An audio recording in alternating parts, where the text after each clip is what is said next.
Ay pala. Pala ay ginagamit ito sa paghukay ng lupa, pagpala ng bato, at ng mga buhangin. Ito.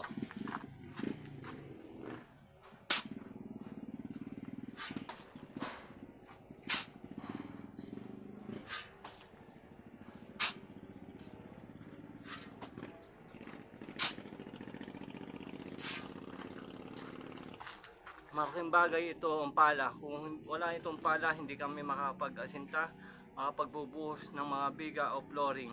Kaya malaking bagay itong pala.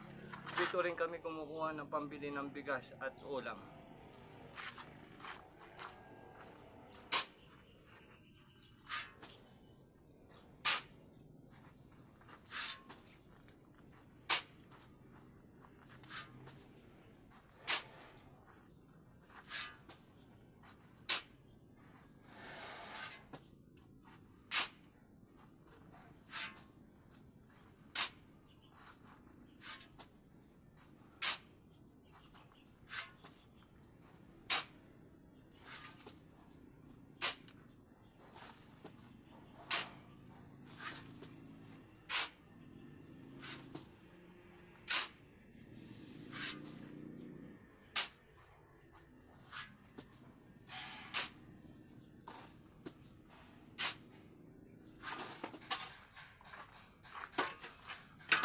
Kuha pala sa isang simyento pag nagbubuhos kami ng biga.